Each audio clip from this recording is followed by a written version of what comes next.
Alors sans entrer dans le détail, parce qu'encore une fois, je me refuse à faire un résumé détaillé, je suis pas là pour ça, je suis pas là pour donner des grattes, voilà, des petites antisèches à ceux qui voudraient connaître le contenu de l'œuvre sans daigner la lire. Et voilà, de toute façon, on va pas rentrer dans le détail du résumé, c'est beaucoup trop vaste. Mais ça parle de quoi, la recherche du temps perdu? Parce qu'il y a quand même un sujet, encore une fois, je tiens à le préciser, mais contrairement à ce qu'on aime bien dire, moi j'ai deux trucs que j'entends sur la recherche qui s'avèrent complètement faux, c'est «Oh la recherche ça raconte rien de vraiment précis, il n'y a pas de, il y a pas de, en quelque sorte de trame ou de narration, c'est avant tout une vocation littéraire qui se révèle, donc il y a pas vraiment d'histoire, il y a des personnages, mais il y a pas vraiment d'intrigue, et puis c'est pas linéaire, c'est pas chronologique, c'est des épisodes, c'est le passé, le présent, la mémoire, mais c'est pas vrai du tout.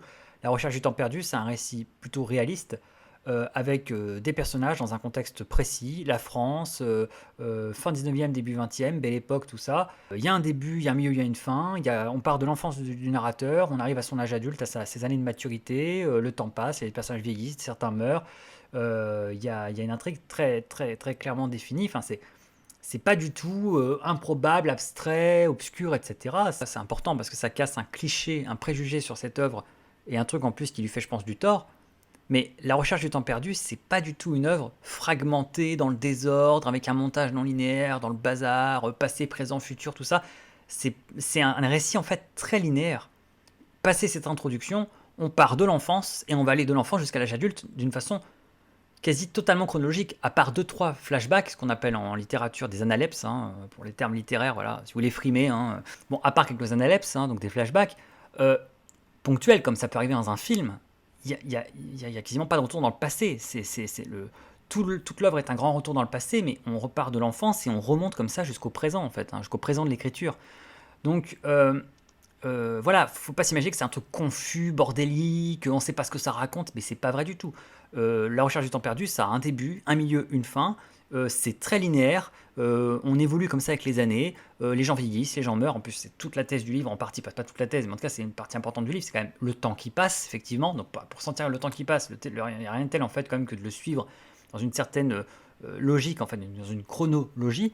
C'est pas tant l'intrigue qui est extraordinaire, c'est la façon dont c'est raconté et ce que le personnage en tire, ses observations, ses réflexions. C'est ça le truc, le regard qu'il porte sur tout ça. Le personnage, le narrateur de la recherche, c'est un observateur. Donc il observe parfois des choses qui peuvent sembler ordinaires, mais ça devient extraordinaire parce qu'il les interprète, parce qu'il réfléchit, l'analyse, etc. Mais en tout cas, voilà, on est quand même face à une histoire entre guillemets de type classique. Voilà, c'est la façon de la raconter qui ne l'est pas. La recherche du temps perdu, c'est l'itinéraire d'un personnage qu'on appelle le narrateur parce qu'il n'a pas de prénom vraiment dans l'œuvre. Alors, clairement, on peut l'appeler Marcel d'ailleurs. Proust lui-même l'appelle Marcel dans les derniers volumes qui ont été publiés sans qu'il ait pu les corriger. Hein. Proust est mort pendant les corrections du volume 5. Et donc, il laisse échapper le prénom Marcel. Donc, attention, dites le narrateur si vous voulez pas vous faire taper sur les doigts. Le héros de la recherche, c'est le narrateur. Il n'a pas de prénom, c'est le narrateur, c'est je. Donc, ce jeune homme, on part de son enfance et voilà, on traverse au gré des volumes sa vie. Alors, la recherche du temps perdu, c'est constitué donc de 7 volumes. 7 volumes qui sont respectivement un du côté de chez Swann, qui contient le chapitre Un amour de Swann, 2 à l'ombre des jeunes filles en fleurs, 3 le côté de Guermantes, 4 Sodome et Gomorre, 5 la prisonnière, 6 Albertine disparue, qui devait aussi s'appeler la fugitive, la prisonnière et la fugitive, et 7 le temps retrouvé. Voilà. Ils sont tous d'une longueur variable. Voilà, globalement, ça va pour les plus courts de 400 pages, pour les plus longs, ça va jusqu'à 700-800 pages. Le tout faisant environ 3000 pages, entre 2500 pages et 3000 pages selon la typographie. Voilà, donc ces 7 volumes, c'est l'itinéraire donc de ce jeune homme, de son enfance. Voilà, ses souvenirs d'enfance, dans le village où il passait ses vacances, Combray, sa tante, etc., ses parents, voilà, les rencontres avec les personnages clés de l'histoire. La parenthèse qui est Un amour de Swann, très très important parce que ça va le traumatiser, ça va l'influencer, ça va influencer sa vie amoureuse et c'est un épisode qui lui tient à cœur, qui est une parenthèse, voilà, mais en même temps très importante. C'est pas une parenthèse au sens négligeable, c'est une parenthèse au sens où là le narrateur arrête de dire je Eddie Hill parle d'une troisième personne qui est celle d'un certain Charles Swann, personnage très important de la recherche.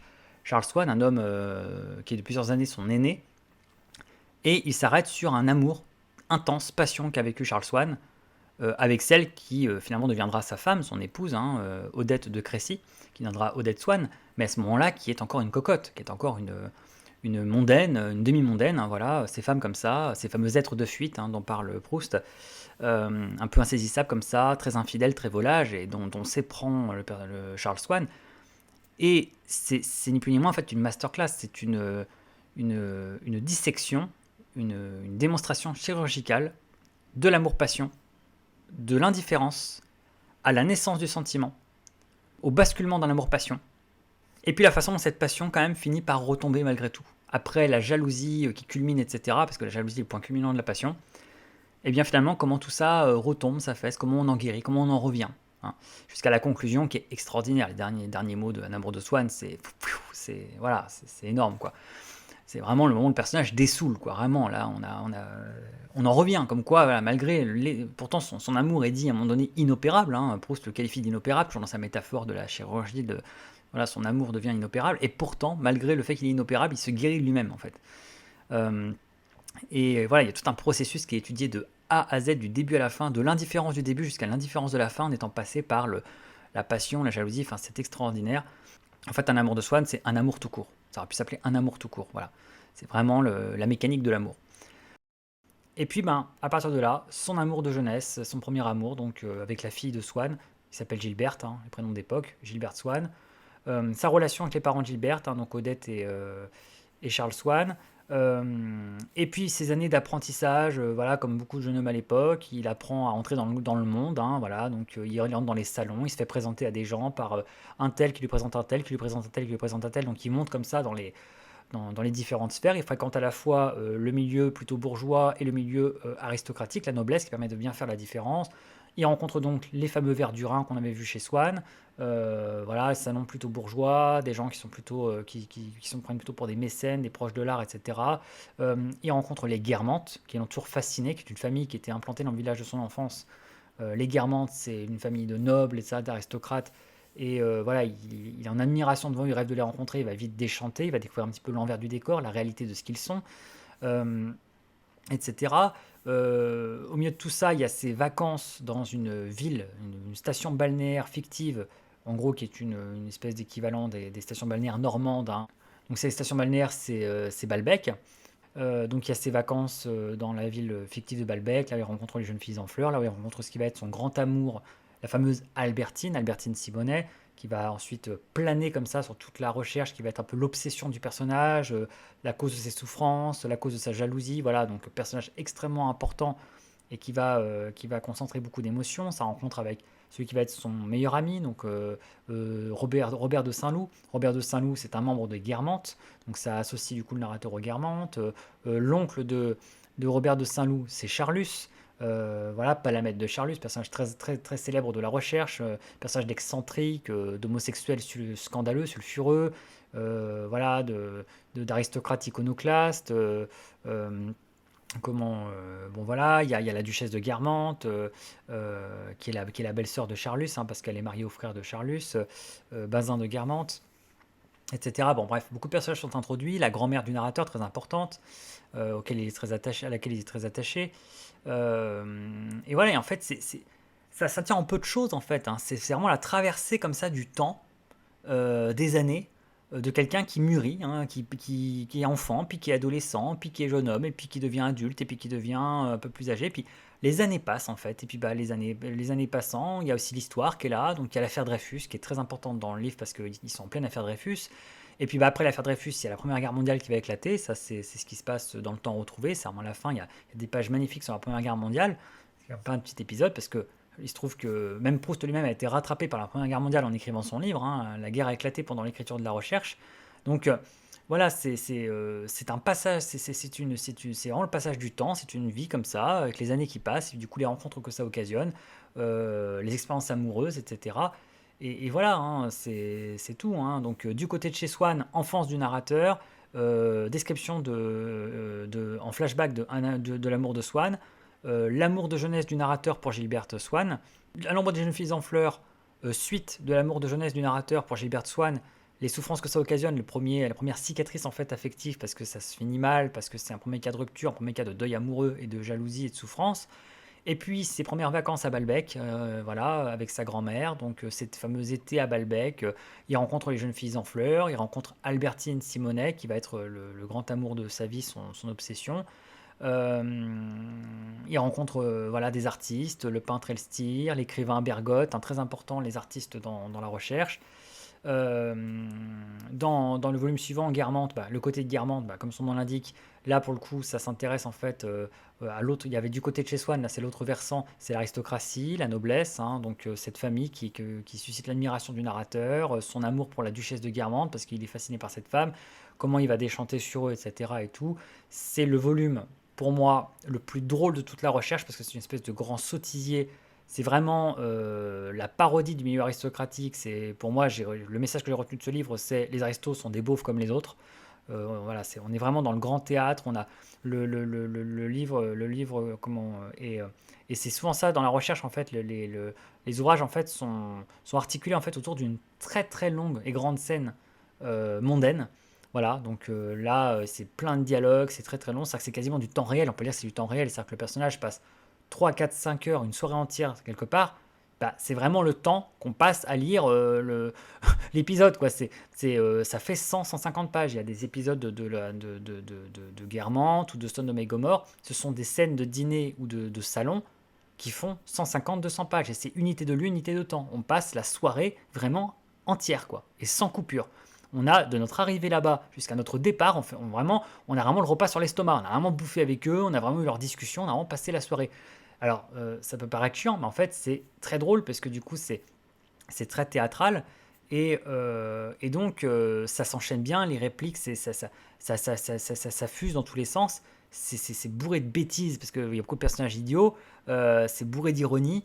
Et donc, c'est vraiment du théâtre, hein, vraiment. Surtout le côté de Guermantes, vraiment, moi, c'est les grandes scènes du salon de Madame de Villeparisis et surtout le dîner chez les Guermantes, mais c'est du théâtre. Hein. D'ailleurs, c'est pas pour rien que ça a été au théâtre en partie, hein, que ça a été plusieurs fois, parce que c'est déjà du clé en main pour le théâtre, quoi. Là, on sort quasiment de la littérature pour en parler, on tombe dans le théâtre là.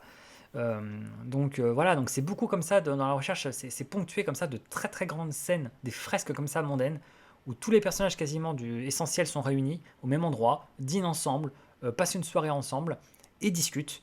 Et le narrateur observe et il réfléchit. Et donc il y a comme ça une dynamique extrêmement efficace, à la fois de dialogue théâtral comme ça, où ça enchaîne bien les répliques et tout, c'est péchu, c'est drôle, c'est bourré d'ironie, c'est à mourir de rire. Et c'est entrecoupé de réflexions profondes, plus profondes, plus introspectives, plus mélancoliques. On réfléchit, on s'arrête un moment sur une déclaration, sur un propos, sur une sensation, sur un truc qui a été observé. Et c'est comme ça une espèce d'alternance sans arrêt, la recherche comme ça, de moments hilarants, vraiment de théâtre, entre guillemets, à des moments plus descriptifs, méditatifs, à des moments plus introspectifs et là du coup de sentiments, d'émotions, de réflexions. Là du coup ça peut être sur l'art, sur l'histoire, sur la politique, enfin voilà, de quel sujet la recherche ne parle pas, sur quel sujet Proust n'a pas donné son avis, ça va se demander. Donc voilà, donc le côté de Guermantes, c'est vraiment le volume centré du coup voilà, sur l'immersion dans le milieu des Guermantes. Ensuite, on a Sodome et Gomorre. Alors là, comme son nom l'indique, là aussi, hein, les titres sont explicites. Sodome et Gomorre, référence aux villes bibliques de Sodome et Gomorre détruites par Dieu parce que voilà, victimes de leur débauche, de la débauche qui y régnait. Donc ça fait allusion voilà, à cet épisode biblique. Donc évidemment, Sodome, la sodomie, voilà, donc allusion à l'homosexualité masculine. Et Gomorre, les Gomorréennes, voilà, allusion à l'homosexualité féminine, les lesbiennes. Voilà, donc Sodome et Gomorre, comme son nom l'indique, c'est vraiment un ouvrage qui tourne beaucoup autour de l'homosexualité. Tout d'un coup, il y a des gays partout. Voilà, le narrateur découvre l'homosexualité de plusieurs personnages. Donc ça donne lieu à des réflexions sur l'homosexualité masculine, etc. Donc la première partie, c'est plutôt Sodome qui est en avant. Et la seconde partie, c'est plus Gomorre, parce qu'après, il va à Balbec repasser des vacances. Et à Balbec, il vit, enfin, entre guillemets, il arrive à conclure avec Albertine, il arrive à vivre sa relation avec elle, il vit vraiment une relation. Jusque-là, ils se tournaient un petit peu autour, etc. Ils avaient un début de liaison, mais c'était un peu compliqué à mettre en place. Et puis là, ça y est, ils sont enfin ensemble, donc ils passent un été amoureux, on va dire, à Balbec. Mais c'est aussi là qu'on est la jalousie, puisque le narrateur a un déclic, en fait, à tout d'un coup une suspicion, tout par une suspicion, mais du coup, il n'a plus le quitter. Il a l'impression que Albertine lui ment, lui dit pas tout, et qu'Albertine serait secrètement lesbienne, serait une gomoréenne, serait de Gomorre, voilà, aurait des aventures saphiques. Alors donc pour lui c'est un double choc parce que déjà il pense qu'il est cocu, qu'il est trompé, qu'elle est infidèle, donc sa jalousie déjà est exacerbée. Mais en plus, alors pour lui du coup c'est une circonstance aggravante parce que bizarrement ça peut surprendre le personnage le narrateur de La Recherche du temps perdu est très homophobe. Hein, il est moins homophobe de l'homosexualité masculine, là où il y a un peu plus d'empathie et on va dire, des réflexions un peu plus comment, compatissantes et puis voilà, positives. Mais l'homosexualité féminine, de par sa situation de jalousie, etc., elle est vraiment, elle lui inspire vraiment une répugnance, quoi. Vraiment, il y a vraiment une répugnance à ça, quoi. Ça le dégoûte, quoi. Il ne supporte pas. Donc là, en fait, voilà, il est sous le choc parce que du coup, à ce moment-là, le mort, un sentiment qui ne va plus jamais le quitter, qui est une suspicion permanente de jalousie, en plus fondée, hein, voilà, parce que Albertine n'est quand même pas très nette, hein, et donc voilà, la découverte de la jalousie, surtout voilà, du monde gomoréen, voilà, des gomoréennes, des lesbiennes. Euh, Ce qui du coup bah, forcément donne la transition logique vers La prisonnière et Albertine disparue, qui vont un peu ensemble, puisque en fait La prisonnière, ça raconte en fait la période en fait de claustration où le narrateur en fait séquestre entre guillemets plus ou moins, parce qu'il la séquestre pas en fait, elle a le droit de sortir, elle sort, etc. Mais en tout cas vit reclus avec Albertine, parce qu'il est tellement jaloux d'elle qu'il s'est arrangé en fait pour la faire venir à Paris dans son appartement et en gros de la faire sortir le moins possible parce qu'il veut jamais la quitter des yeux, quoi. Il veut savoir où elle va, etc. Il est complètement, voilà, la jalousie le domine complètement. Il est très possessif et il veut savoir où elle va, ce qu'elle fait, quand, etc. Et donc du coup, bah voilà, d'où le titre La prisonnière, hein, c'est un titre très lucide. Hein, il se voile pas la face sur ce qu'il fait d'elle. Hein, il fait d'elle une prisonnière. Et même si encore une fois elle a la liberté de ses mouvements dans l'absolu, elle peut sortir, etc. N'empêche que voilà, il est tellement sur son dos, il est tellement à surveiller, il est tellement à suranalyser tout que voilà, il en fait une prisonnière. Donc c'est comme ça, c'est cette vie de couple en fait, plutôt voilà, étouffante en fait, hein, et recluse donc du couple Albertine et le narrateur. Là aussi, vous voyez, comme chaque épisode de Proust, hein, voilà, chaque livre, chaque volume, articulé autour d'un grand épisode mondain. Là, c'est un épisode chez les Verdurins, hein, c'est la grande soirée chez les Verdurins, avec la déchéance de Charlus, qui commet un faux pas terrible, avec une vengeance qui s'ensuit, etc. Les amours de Charlus avec Morel, qui se finissent mal. Enfin, voilà, donc il y a quand même toujours cet épisode en fait mondain central qui permet de mettre en scène la société, de faire du théâtre, de faire de l'humour, mais aussi de montrer de faire des passages très forts comme ça de dialogue, et puis voilà, des réflexions qui s'entrecoupent. Et puis bah, du coup, Albertine disparue, bah, comme son nom l'indique, hein, Albertine en ayant eu marre, en fait, s'enfuit, hein, s'échappe, la fugitive, ça devait s'appeler, hein, et, euh, et là, du coup, ça c'est le livre du deuil amoureux, hein, à tout point de vue d'ailleurs, parce que c'est d'abord le deuil amoureux de quelqu'un qui s'est échappé, hein, qui est parti, là, qui l'a quitté, et puis après, c'est le deuil amoureux concrètement, parce que Albertine, bah, finalement, se tue, hein, meurt, dans des circonstances voilà, accidentelles. Et bah, là, du coup, là, le deuil amoureux de la rupture devient le deuil amoureux vraiment de la mort, hein, littéralement deuil amoureux. Hein. Donc là, on est quasiment dans Freud, voilà, parce que c'est avant l'heure, parce que c'est deuil et mélancolie de Freud, là, en fait. Hein. C'était ce chapitre des essais de métapsychologie de Freud, hein, deuil et mélancolie, on est vraiment dans l'application de ça. Comment surmonter la perte de l'être aimé, voilà, le monde qui s'effondre parce que notre repère central bah, n'est plus là, on se retrouve sans rien, on doit réinvestir sa libido, réinvestir son narcissisme et tout. Et donc voilà, comment on se reconstruit. Donc Albertine disparue, c'est le livre du deuil amoureux et de l'oubli, hein, du réapprentissage de l'indifférence. Comment on réapprend à être indifférent à quelqu'un, à l'oublier. Quelle est la clé de la guérison amoureuse? Bah, la clé de la guérison amoureuse, c'est l'oubli. Bah, la clé de l'oubli, c'est la mémoire, c'est le souvenir. Et la clé pour oublier, c'est le temps qui passe. Voilà, donc le voyage à Venise, tout ça, etc. Donc, voilà, donc c'est un volume là aussi très. La prisonnière et la personne disparue, c'est les volumes très introspectifs, beaucoup plus renfermés sur eux-mêmes. Hein, le narrateur voit peu de monde, il est un peu reclus, il est vraiment dans son histoire, dans sa tête, dans son histoire d'amour. Et puis bah, le temps retrouvé, le chapitre final de La Recherche du temps perdu. Dans la première partie est très concentré sur la Première Guerre mondiale. Hein, c'est la guerre, hein, donc les personnages sont partis à la guerre, certains se font tuer, d'autres racontent voilà, la guerre au narrateur, Paris est bombardé, il y a des avions, tout ça, c'est très joli, il y a vraiment de réflexion autour de la guerre, les couvre-feux, hein, voilà, le couvre-feu la nuit, il faut rentrer, il fait nuit, on éteint les réverbères, tout ça, les alarmes qui sonnent dans la nuit, enfin, il y a vraiment cette ambiance comme ça de ville où la guerre n'est pas très loin, limite, hein, on voit les détonations au loin, tout ça. Donc il y a cette première partie qui est très jolie autour de Paris durant la guerre. Et puis la seconde dernière partie du temps retrouvé, hein, la fin du coup de cette grande aventure, eh bien, c'est ce qui s'appelle familièrement l'épisode du bal des têtes. En fait, en gros, c'est les retrouvailles avec tous les personnages de la recherche qui ont vieilli, hein. C'est une matinée, ce qu'on appelle une matinée chez la princesse de Guermantes. Et tous les personnages qu'on a croisés, qui sont encore en vie, qu'on a croisés dans la recherche, sont là, mais le narrateur ne les reconnaît pas parce qu'ils ont tous beaucoup changé. Bah oui, parce qu'il s'est pas rendu compte, mais le temps a passé. Il s'est passé près de quasiment 10, 15, 20 ans. Et du coup, tout le monde a vieilli, tout le monde est méconnaissable. Et voilà, donc ça donne cette réflexion finale sur le temps qui passe, sur le vieillissement, sur la mort, et s'ajoute à cela ce télescope sur cette réflexion sur le temps qui passe et sur le vieillissement des personnages, une révélation artistique, ça y est, le personnage a sa révélation artistique, sa vocation littéraire, ça y est, trouve sa résolution.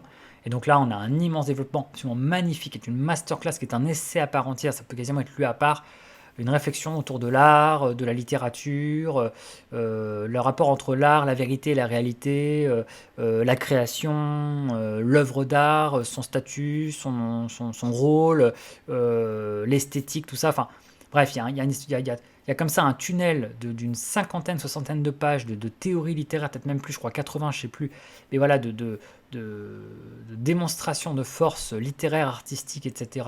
Voilà, où toutes les théories esquissées durant le roman, bah, voilà, trouvent leur résolution définitive.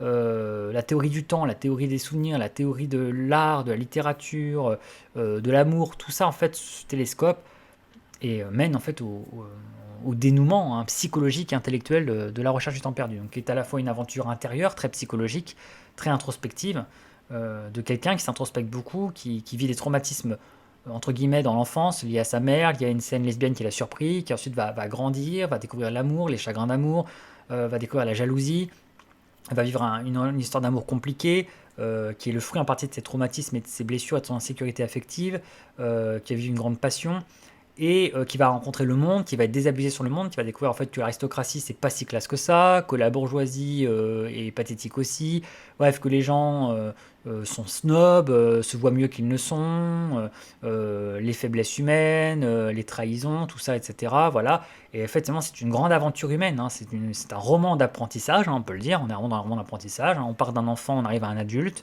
quelqu'un qui a appris et qui va à la rencontre de ce lui-même et de sa vocation littéraire et de qui il est et de ce que c'est que l'art en fait et de ce que c'est que l'inspiration et la création, qui découvre quelle est son esthétique et quel est son angle artistique.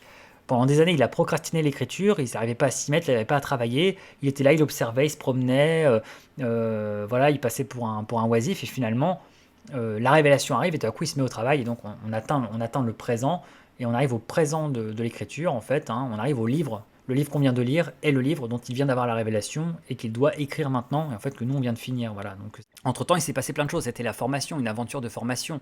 On a découvert l'amour, on a découvert la jalousie, on a découvert le monde bourgeois, on a découvert le monde aristocratique, on est allé à la plage, on est allé à la campagne, on a fait des promenades en voiture, on a rencontré des écrivains, des peintres, des actrices, on a eu des rencarts, on a découvert la sexualité, on a découvert l'homosexualité, on a fait des soirées, on a fait des dîners. Bref, il s'est passé des choses, hein, il se passe beaucoup de choses dans la recherche, c'est quand même narrativement chargé. Mais ce n'est pas que narratif, c'est aussi beaucoup d'analyse psychologique, de pensée sur l'être humain, et c'est très méditatif aussi. Donc c'est un mélange comme ça, une dynamique excellente de narration, de récit vraiment, d'histoire, de ce qui se passe, de personnages, donc de dialogue aussi. Et aussi du coup d'humour, parce qu'il y a beaucoup d'humour dedans, et de réflexion plus profonde, plus introspective, et donc d'analyse et voilà, sur l'humain. Voilà, c'est la recherche temps perdu, c'est ça. Voilà, c'est à la fois un résumé et en même temps c'est pas un résumé parce que c'est bourré de détails, c'est bourré de scènes qui sont, voilà, on peut pas entrer dans le détail, c'est beaucoup trop vaste et trop long et c'est pas l'intérêt. Mais voilà, en tout cas dans les grandes lignes. Donc il se passe rien de dingue, hein. C'est pas un roman d'aventure au sens où il y a on voyage, c'est pas du Jules Verne, c'est pas du Stevenson, c'est même pas du Dickens. Et pourtant, on a vécu une aventure intérieure, mais en même temps en traversant des milieux. Mais par les observations de ce qu'on a ressenti, on a vécu une aventure intérieure. Alors, la recherche, donc, il y a ce dont ça parle narrativement, ça on l'a vu, mais de quoi ça parle la recherche, au sens là du coup plus thématique, les thématiques de la recherche. Il y a Jean-Yves Tadier, en fait, spécialiste, qui disait que il y avait quasiment tous les registres dans la recherche du temps perdu de Proust, et c'est assez vrai. Ça cohabite d'une façon assez troublante, parce que normalement, c'est parfois enfin, des registres incompatibles. Et c'est vrai que la recherche du temps perdu, c'est à la fois un récit comique, dramatique et tragique, psychologique, érotique, poétique et une aventure. Alors, c'est pas une aventure, île au trésor, les îles, etc. et tout, mais c'est une aventure intérieure, dans les continents du psychologique, de l'amoureux, de l'humain. Et c'est vrai que tout ça se mélange. Et c'est ça qui est dingue en fait, c'est que les choses arrivent à cohabiter sans s'exclure l'une l'autre et sans se gêner l'une l'autre. On passe du rire aux larmes, c'est-à-dire qu'on est. C'est vraiment dingue. On est en période où la grand-mère, par exemple, dans le côté de Guermantes, la grand-mère est en train de mourir, ce qui est quand même plutôt dramatique, surtout que le narrateur est très affecté. Donc on est quand même vraiment dans une ambiance compliquée. Et il réussit à glisser des moments d'humour, à mourir de rire au milieu de tout ça. Et rien ne se gêne. Le moment drôle est parfaitement drôle sans être gêné par le côté tragique qui entoure la mort de la grand-mère. Et en même temps, la mort de la grand-mère, tout en étant profondément tragique, n'empêche pas des moments d'humour. Enfin, c'est très bizarre. Enfin, rien n'est gêné par rien. Tout arrive à exister de façon à part entière, intense, alors que tout est mêlé. Et ça, c'est ce qu'on appelle la vie. Et c'est ça qui est très fort. C'est pour ça que moi, je dis toujours que le meilleur genre en cinéma, c'est la comédie dramatique. Ce qu'on appelle la comédie dramatique, ou aussi ce qu'on appelle en anglais le dramédie. Donc un mélange du drama et de la comédie. Parce que la vie, c'est ça. La vie, c'est ni une comédie seulement, mais c'est pas non plus qu'un drame, la vie. Globalement, voilà, la vie, c'est un mélange des deux. C'est des moments de rire et de larmes, c'est un mélange d'émotions positives et négatives, c'est du dramédie, la vie. Et Proust a réussi à capter ça. À une époque où c'est encore assez rare, en fait, parce qu'à l'époque où les dimensions sont souvent assez séparées. Voilà, soit on fait un drame, soit on fait une comédie. Et lui, bah, il refuse de choisir et il fait tout. La vie, c'est à la fois du drame, à la fois c'est de la comédie, à la fois c'est hilarant, à la fois c'est tragique. En même temps, c'est érotique, en même temps c'est romantique, et en même temps c'est poétique, et en même temps c'est trivial. Le trivial se mêle au poétique, le romantique se mêle à l'érotique, le psychologique se mêle au sottisier, à la bêtise humaine, le tragique se mêle au comique, et tout ça dans une espèce d'aventure humaine assez dingue. Et c'est vrai que ce mélange est troublant parce que parler de tout ça séparément, déjà c'est fort, déjà réussir un roman comique, déjà réussir un roman tragique, réussir un roman psychologique ou érotique, c'est isolément c'est dur, faut quand même gérer le registre, mais réussir tous ces registres-là à fond, et en plus tout ça dans une œuvre où ils cohabitent tous en même temps et ils se mélangent, là on touche au génie quand même, faut quand même le dire que là c'est juste génial, c'est juste incroyable de réussir à passer de l'un à l'autre, par exemple, parfois à l'échelle d'une page, c'est vraiment incroyablement maîtrisé, quoi. Donc ça, c'est quand même très très fort. Donc déjà, la notion des registres dans l'œuvre de la recherche est fort et contribue à la rendre passionnante à lire et jamais lassante. Parce qu'on ne s'enferre pas dans une émotion spécifique. On est dans la cohabitation de ces diverses émotions. Encore une fois, c'est la vie, quoi. Donc il y a une imitation, on est vraiment dans une imitation extrêmement exacte de ce qui se rapproche d'être l'émotion de la vie qui est incroyable. On capte vraiment cette recette inhérente à l'existence humaine. Alors après, pour les thématiques, alors celle qui est souvent mise en avant, parce qu'elle est dans le titre, la recherche du temps perdu, hein, et puis en plus, bah, longtemps je me suis couché de bonne heure, voilà, donc le mot temps est dans l'incipit, et puis bah, ça se finit par le mot temps aussi, le dernier mot de la recherche du temps perdu, c'est le temps. Donc quand le mot temps ouvre et ferme l'œuvre, quand c'est dans le titre, la recherche du temps perdu, et que effectivement entre les réflexions sur le souvenir, sur la mémoire, la Madeleine de Proust, et puis à la fin le bal des têtes, le vieillissement, le temps qui passe, bon, c'est sûr que le temps, on ne peut pas vraiment contester, nier que ce soit au centre de la recherche du temps perdu.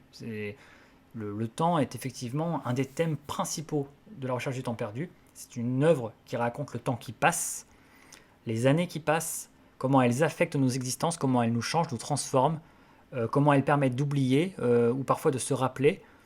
Bref, voilà, il y a un rapport, c'est sûr, au temps qui est essentiel. Mais c'est vrai que bah, cette notion de temps a un petit peu occulté les autres thématiques. Et ça, c'est un peu ce qui est dommage et qui a fait du tort. La recherche du temps perdu, ça parle du temps, mais ça ne parle pas que du temps.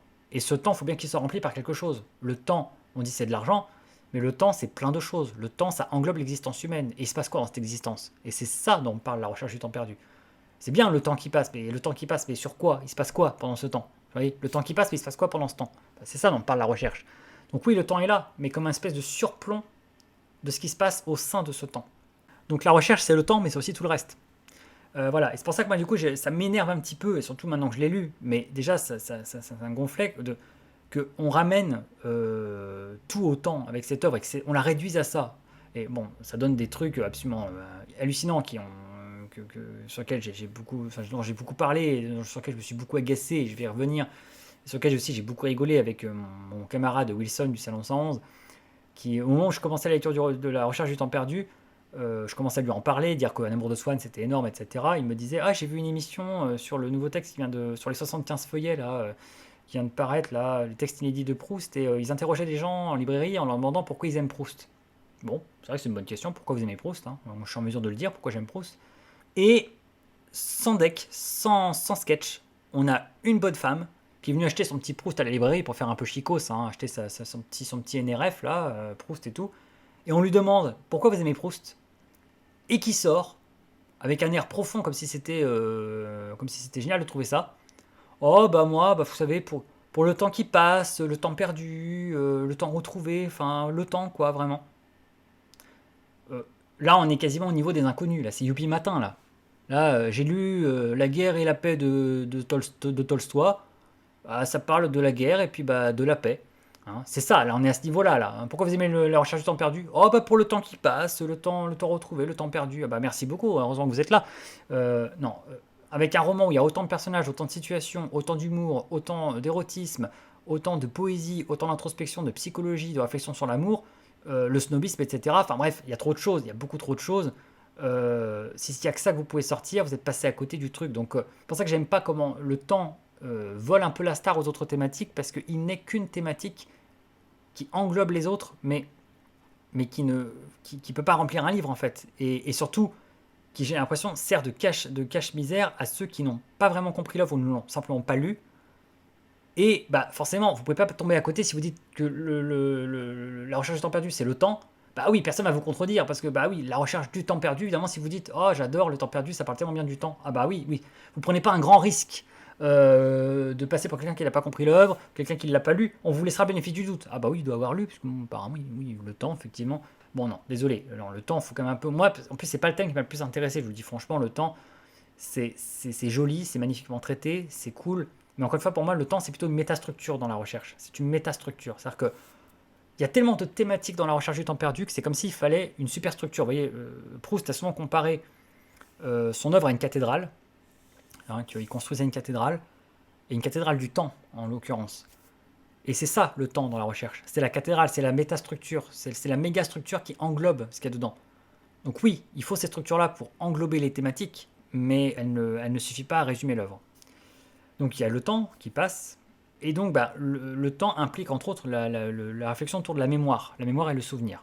Il y a l'art aussi comme thématique chez Proust. Alors ça, très important, l'art. L'art, c'est, souvent on dit, le second grand thème de la recherche du temps perdu. Puisqu'on dit souvent que c'est l'histoire d'une vocation littéraire. Ça, c'est beaucoup de gens ont voulu résumer la recherche du temps perdu pour pitcher. Comment tu pitches la recherche du temps perdu? Pitcher, c'est vraiment, en le moins de mots possible, résumer le plus possible une œuvre. Pour la pitcher, avec une formule accrocheuse. Beaucoup ont voulu pitcher la recherche du temps perdu en disant la recherche du temps perdu, c'est l'histoire d'une vocation. C'est l'histoire de quelqu'un qui découvre qu'il est écrivain et comment il en est venu à écrire le livre qu'on est en train de lire. Ce qui, encore une fois, là aussi, n'est pas faux.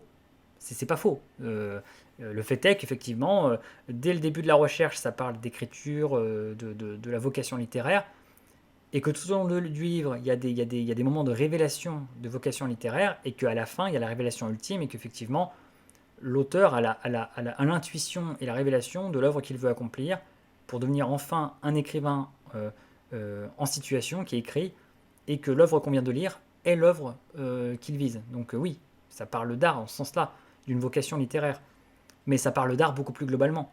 L'art est omniprésent dans la recherche du temps perdu, et même personnifié par divers personnages fictifs qui sont là un peu pour incarner des modèles types d'artistes de différents arts. Voilà. Donc les trois grands artistes, puisqu'il y en a trois principaux, les trois grands artistes de la recherche du temps perdu, c'est respectivement en littérature, écriture, Bergotte, l'écrivain Bergotte.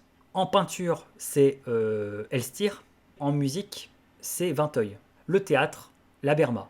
La Berma qui est une comédienne, une espèce de Sarah Bernard, hein, c'est une espèce de transcription de Sarah Bernard. Donc on a 4 arts, la littérature avec Bergotte et le narrateur quelque part, la peinture avec Elstir, la musique avec Vinteuil et le théâtre, l'art dramatique avec la Berma. Ce sont les 4 arts qui sont très développés par Proust et qui vont faire l'objet de réflexions approfondies sur ce que c'est que la beauté dans cet art-là, ce que c'est que le talent dans cet art-là. Faire de la théorie littéraire, faire de la théorie de la peinture, c'est faire des réflexions. Le narrateur réfléchit à la beauté, à l'art, etc. Donc ce sont des arts très présents. La beauté et l'art sont essentiels dans la recherche du temps perdu. La recherche du temps perdu, c'est l'œuvre d'un artiste sur l'art, et c'est une déclaration d'amour à l'art, et ça donne à l'art une place centrale et cruciale dans l'existence. Donc c'est pour ça que je disais que si on n'est pas artiste soi-même, ou si on n'a pas cet amour de l'art, ça me paraît compliqué de comprendre ou d'apprécier la recherche du temps perdu, parce que c'est l'œuvre d'un artiste qui parle de l'art, qui fait une déclaration d'amour à l'art, qui fait de la théorie artistique, et qui met l'art au centre de l'existence, ce que beaucoup de gens ne font pas. Hein. On l'a bien vu d'ailleurs, hein, certaines périodes où l'art était non essentiel. Ben, je peux vous dire que pour Proust, l'art, c'est plus qu'essentiel. C'est quasiment la seule chose qui est l'art, qui n'est pas la réalité, mais qui est la vérité, quasiment ce qui fonde l'existence. Ce sur quoi je le rejoins. Autre grande thématique de la recherche, bon là, qui est une thématique universelle omniprésente dans la littérature et la création humaine, mais voilà, qui, même chez Proust, du coup, atteint des sommets, c'est l'amour. Il y a toute une théorie de l'amour chez Proust, une façon bien à lui de voir l'amour, de le raconter, de le décrire, chirurgicale, exhaustive, précise, puissante, juste. C'est juste incroyable. C'est une des meilleures descriptions de l'amour que j'ai lues. Complète. C'est d'une maîtrise totale. C'est magnifique. Voilà. Donc l'amour chez Proust, c'est quelque chose. C'est une masterclass. C'est une des thématiques les plus présentes de l'œuvre. L'amour de Swann pour Odette, l'amour du narrateur pour Albertine, l'amour de Saint-Loup pour Rachel, l'amour de Charlus pour Morel. On a vraiment là les quatre histoires d'amour fondatrices de la recherche. La jalousie est au centre de ces relations, parce que ça, voilà, c'est l'autre grand pilier thématique de la recherche, c'est la jalousie qui m'a mené de toute façon vers cette œuvre en plus. Hein. C'est la jalousie qui m'a mené vers cette œuvre. C'est extraordinaire, la démonstration est magistrale, la description est magnifique. C'est vraiment un aspect incontournable de la recherche et trop négligé. Moi, je ne savais pas qu'il y avait autant d'amour et surtout de jalousie dans la recherche. Il a fallu que je lise certains textes spécialisés sur l'amour pour qu'on mentionne Proust de cette façon-là. Parce que si vous écoutez le grand public ou le discours d'escorte un peu général, un peu vaseux, c'est Proust, la Madeleine, le temps, la mémoire. Mais non, c'est plus que ça quand même. Moi, si on m'avait dit depuis le départ que ça parlait à ce point-là d'art, que ça parlait d'amour, que ça parlait de jalousie, une telle charge érotique, que c'était aussi si drôle, que c'était si à mourir de rire, mais j'y serais allé depuis très longtemps sans doute. Donc c'est dingue d'avoir négligé ces aspects-là qui sont pourtant au cœur, c'est pas anecdotique du tout. L'amour et la jalousie, l'art, etc. Mais c'est pas du tout là en passant quelque part au second plan. C'est au cœur de l'œuvre, c'est des pans entiers de l'ouvrage. C'est incroyable que ce soit si peu mentionné. Je pense que malheureusement ce n'est pas mentionné parce que ça n'intéresse pas tant que ça les gens. Je pense que beaucoup de gens aiment la recherche du temps perdu pour effectivement le temps et les personnages parce qu'ils trouvent ça, ils aiment bien le côté un peu moraliste et tout. Pourquoi pas, hein, on n'est pas obligé d'aimer ça que pour l'amour, mais juste, je trouve ça quand même compliqué, cette œuvre-là, de l'apprécier si on passe à côté de cette thématique qui est quand même centrale et si bien développée, quoi. C'est lié à la recherche sans adhérer à la vision de l'amour qui est donnée et à la thématique amoureuse, c'est quand même compliqué, parce que ça implique de passer des tunnels très longs où il faut quand même supporter les méandres de l'amour décrit, etc. C'est La prisonnière et la Bertine disparue, qui sont d'ailleurs clairement les volumes parmi les moins aimés, c'est révélateur. Si on n'aime pas l'amour, compliqué quand même, hein. Un amour de Swann, pareil, hein. Puis même certains passages du côté de Guermantes, le côté de Guermantes, tout ça. Non, vraiment, donc non, l'amour et la jalousie, magistrale démonstration aussi. Alors, au sujet de ces trois dimensions fondamentales, de ces trois thèmes principaux qui sont aussi les trois piliers de la sagesse de la recherche du temps perdu, et donc que sont l'amour, le temps et l'art, je ne vais pas trop développer, détailler ici. Et je vous renvoie donc aux trois podcasts qui sont spécifiquement consacrés à ces trois aspects, ces trois dimensions, où je prends le temps de développer, de détailler un peu plus ce qu'en dit Proust. Ici, je reste volontairement général, hein, je ne fais que survoler les thématiques. Alors, qui vont de pair avec l'amour, la jalousie, le sexe, hein, la sexualité. Là aussi, grosse surprise. Je parle pas de taille d'anatomie, hein, je dis pas qu'il y a une grosse surprise au sens, il y a un gros paquet, hein, on n'a pas de précision plus que ça sur les caractéristiques anatomiques des personnages, hein, même si parfois c'est assez coquin, faut le dire. Mais c'est ça, ouais, la découverte avec la recherche aussi. C'est hyper sexuel la recherche. C'est une des œuvres les plus sexuelles que j'ai lues. Je dis pas qu'il y a du cul tout le temps, hein, commencez pas à vous monter la tête, hein, mais c'est très sexuel. Et il y a quand même des scènes très crues, quoi. C'est d'ailleurs dès les premiers volumes, hein, du côté de chez Swann, le fameux épisode de Montjouvin, la scène de Montjouvin, qui est une scène lesbienne, très scabreuse, où une fille a exprès un rapport sexuel saphique avec sa petite amie devant une photo de son père mort, etc. Enfin voilà, il y a en plus une dimension très perverse, hein, qui traumatise le narrateur et qui va être à l'origine en partie de son aversion pour les lesbiennes, pour les gomoriennes. Voilà, mais pas que ça, mais même les scènes saphiques, les scènes d'Albertine, les frasques sexuelles d'Albertine qu'on apprend, des scènes comme ça c'est très graphique, hein. Les scènes aussi homosexuelles de Charlus, voilà, c'est pareil, c'est très cru, hein. La recherche, c'est une œuvre très voyeuriste. On observe beaucoup, on regarde les autres, on espionne, on est dans un coin puis on observe.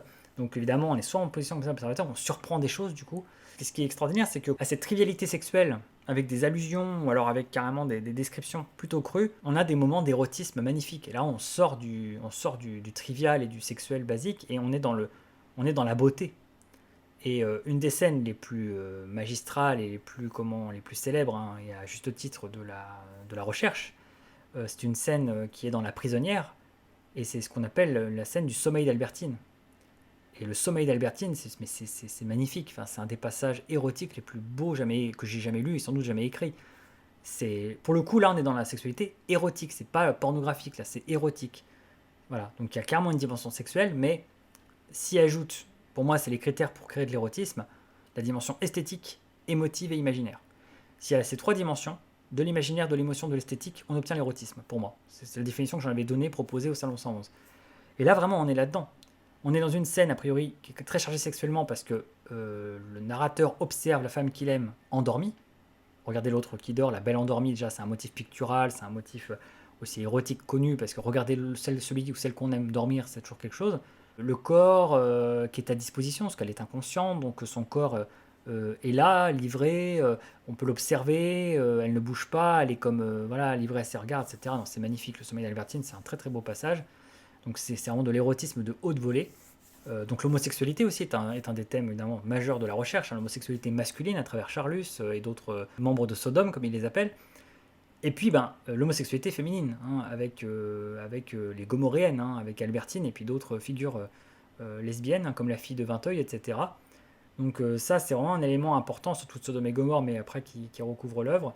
Mais il y a vraiment ce tournant dans Sodome et Gomorre avec l'homosexualité des personnages qui se révèlent et qui est novatrice pour l'époque, hein, vraiment, le discours tenu, l'introduction, la fameuse introduction très célèbre, là aussi que je connaissais un petit peu avant de lire l'ouvrage, de l'introduction de Sodome et Gomorre sur l'homosexualité qui a fait date, hein, voilà, où Proust dresse un portrait psychologique et social de l'homosexualité masculine à une époque où elle doit encore se cacher, hein, où elle est encore fortement réprimée et scandaleuse.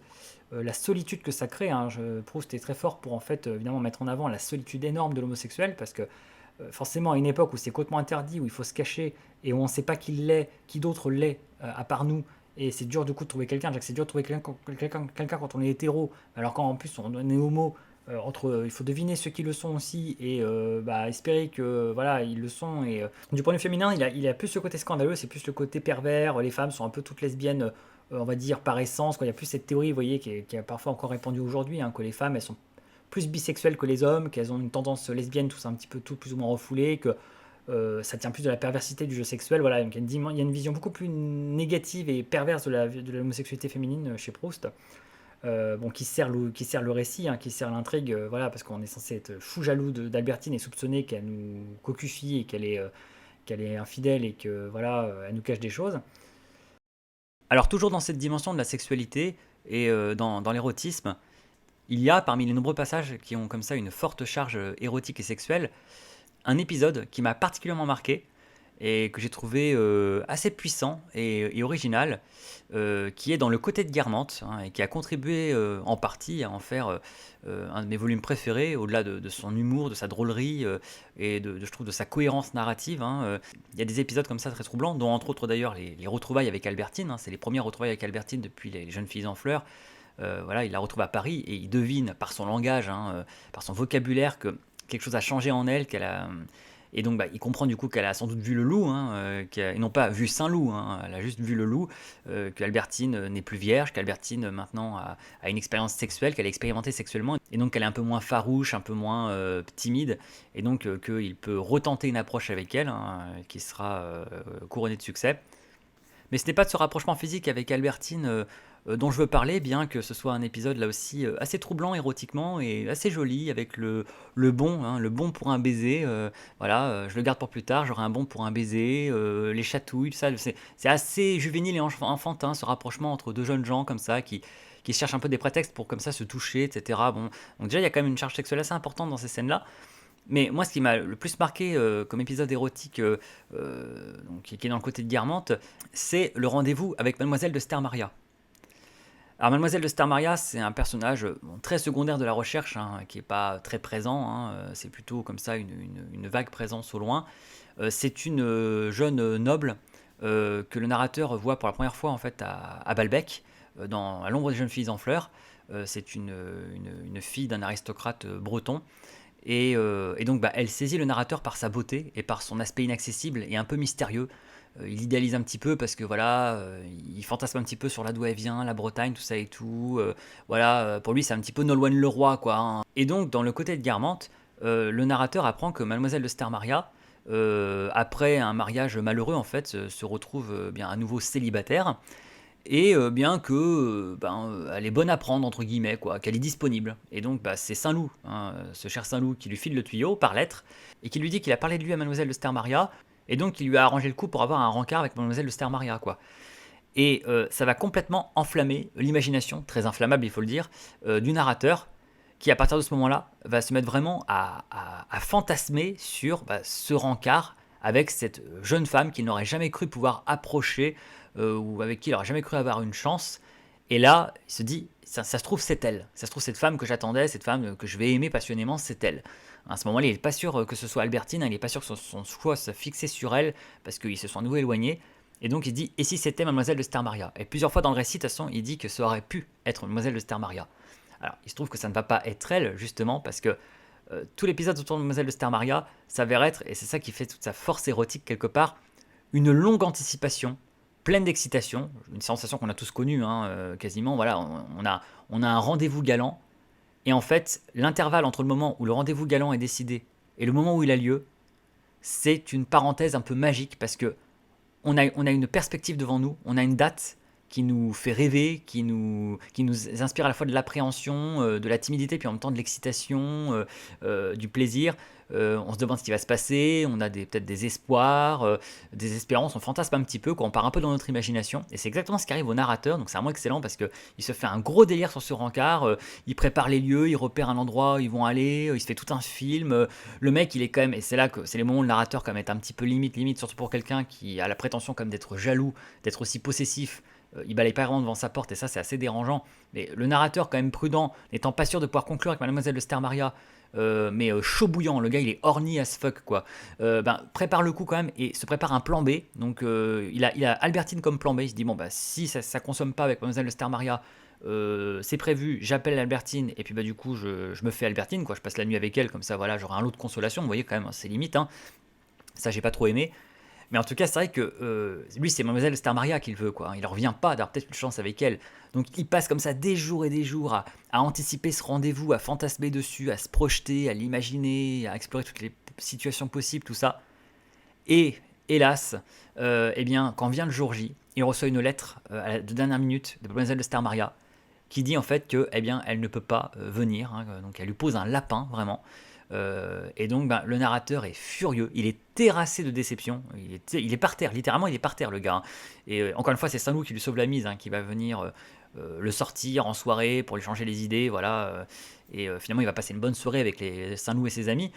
Mais voilà, sur le coup il est dégoûté le narrateur. Mais bon, il y a cette chute effectivement qui est cruelle et qui est bien vue. Mais c'est tout ce qui était avant qui est important. Et de toute façon, ça va dans le sens de ce que pense Proust, en fait. On le voit, hein. Pour Proust, ce qui est plus important, c'est ce qui se passe à ce moment-là, dans les sentiments, dans l'imagination, intérieurement, et non pas ce qui se serait passé pour de vrai avec Mademoiselle de Stermaria, qui aurait effectivement pu être la femme qui allait devenir le centre de sa vie et au cœur de ses obsessions. Mais en tout cas, ouais, j'ai rarement lu en littérature, surtout classique. Mais il faut dire que là, on est quand même au début du XXe siècle, donc bon, la littérature commence un petit peu à se décorseter.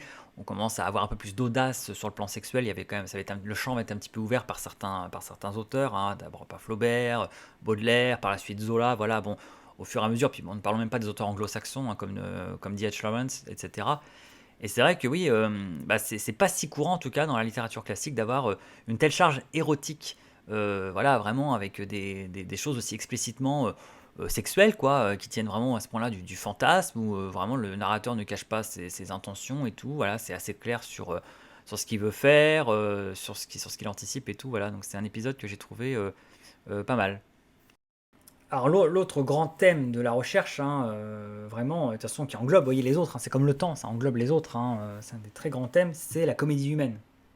Il y a une conférence dans un ouvrage justement qui s'appelle «Sept conférences sur Marcel Proust, sur la recherche», de Bernard de Fallois, un des principaux spécialistes avec Jean-Yves Tadier, qui s'appelle «Proust est-il le véritable auteur de la comédie humaine?»